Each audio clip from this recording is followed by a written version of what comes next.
Greetings, y'all. So we are continuing with our unit on mental health and combat trauma. We spent the first part of this unit talking about PTSD, the PTSD diagnosis, and the ways that combat trauma ended up being brought into the public consciousness, and how social forces, as well as evidence-based medicine, produced the PTSD diagnosis, which was codified in the DSM in 1980. From there, last week I assigned you a portion of Totem and Taboo from Sigmund Freud, where Freud talked about the kinds of prohibitions and ceremonial behaviors that many indigenous people had around the bodies of killed enemies. Freud observed that people would do things to honor their killed enemies, as well as doing things like committing to a period of ritual purification that sometimes could last for months. And during this time of ritual purification, they could not act as combatants. And we saw how the United States military observed that in spite of, they acknowledged the prowess, the prowess on the battlefield of their Native American allies. They also saw that these ritual purification practices made them relatively inefficient killers, and that made them, in the opinion of the United States military, not the best of allies.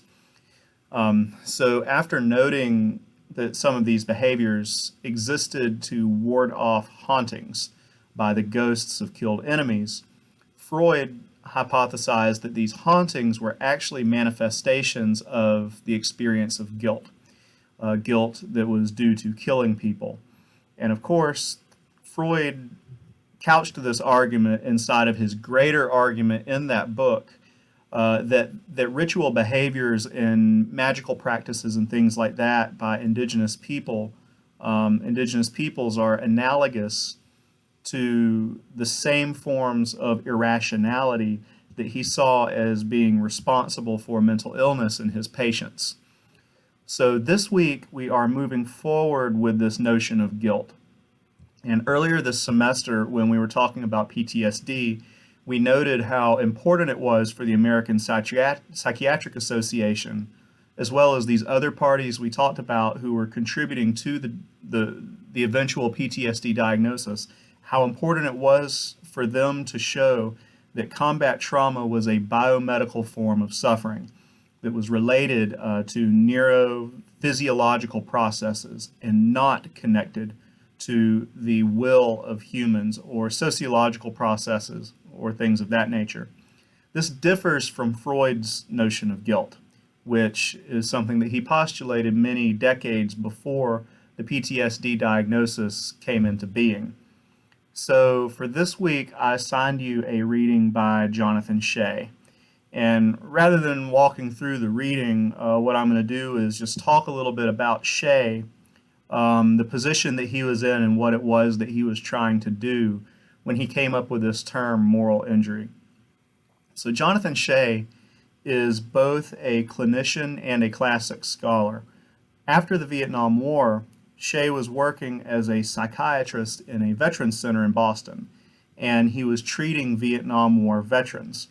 In the 1980s, he began to specialize in post-traumatic stress disorder, and one of the things that Shay observed, which ended up coming to define probably the majority of his later work, was that the PTSD diagnosis, this thing that we've been talking about for the past few weeks, that the PTSD diagnosis and the way that it was framed by the APA, the American Psychiatric Association, seemed to be inadequate at describing the trauma and experience of many of his patients.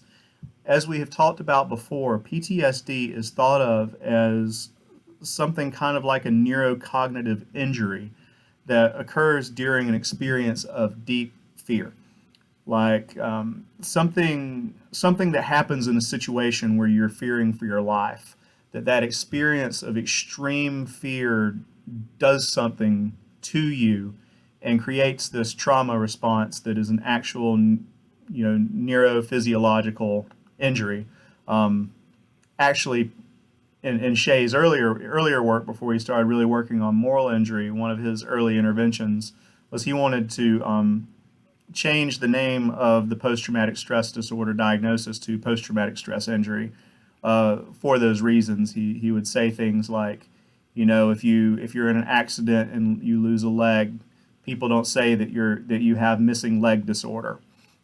So he wanted PTSD to be framed in that same way as an injury. But with that done, he is seeing moral injury, or what eventually becomes moral injury, as something else. This injury that is post-traumatic stress disorder, in the view of Jonathan Shay, does not account for all of the forms of legitimate suffering that are being experienced by his patients. He noticed that the experience of his patients the experience tended to be more complex than that. So I want you to bear in mind, while we talk about this, that the Vietnam War was very controversial, and it had come to be associated with a lot of atrocities in the public imagination. Remember that the group that originally started working on the PTSD diagnosis did so after observing the experience of veterans who were suffering after participating in or viewing or reporting atrocities. And in the 1980s, a discourse was really developing, which continues to this day, which argued that civilians treated Vietnam War veterans very badly when they came home and blamed them as individuals for the war and everything bad that happened in that war. So Shay, he began to contemplate the role of wrongdoing in the development of combat trauma. He came up with this term moral injury, and he described it as something that is part of the human condition, something that has always existed. And this is where he began to cite the Homeric epics, the Iliad and the Odyssey. So to illustrate moral injury, Shay often tells a story from the Iliad.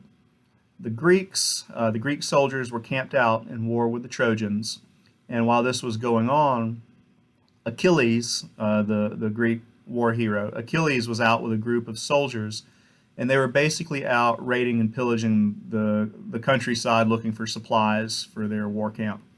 And when they came back, their king, Agamemnon, did a number of things very wrong. He broke a lot of rules. First of all, he ordered an assault on a religious temple and desecrated it. The Greeks observed a rule of engagement, which was that you were not supposed to destroy religious temples during war, even of your enemies. You weren't supposed to desecrate religious things. They had a prohibition against doing this. Second, Agamemnon did something that was basically the equivalent of giving himself a medal that should have been given to Achilles. Achilles was a very brave and accomplished soldier, and after all these brave things that Achilles did, Agamemnon basically gave himself a citation of bravery for the things that Achilles had actually done. So from there, all kinds of major problems and misfortune fell on the Greek army.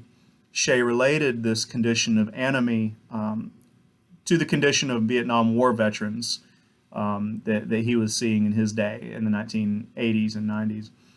So this is what Shay named moral injury. So it's important to note some things about this. Moral injury, the idea of moral injury has developed since then, and it's increasingly used in the discourse about war trauma today, but sometimes in ways that are different from how Shay originally imagined it. This is discussed in the reading that I assigned you. Importantly, Shay imagined moral injury as something that happened when structural forces went wrong, or when people in positions of authority abused their power. Relating this to the Vietnam War, Shay was saying that these veterans were experiencing moral injury, and that's moral injury not as opposed to PTSD, but also alongside it. Shay did believe that PTSD was real, but he believed that moral injury was something else. Veterans were experiencing moral injury due to all the bad things that happened in Vietnam, the atrocities and the immorality of the war itself. However, Shay was blaming this on the structure of the war and the authorities of the war. He wasn't really saying that these veterans were morally injured because of what they did in war. They were morally injured because of the things done and ordered by commanders in the government. Turning this back on the example we took from the Iliad, we should note that Shay was not saying that the Greek soldiers were morally injured because they felt bad about raiding and pillaging the countryside and taking things from civilians. They were morally injured because of Agamemnon and his bad leadership.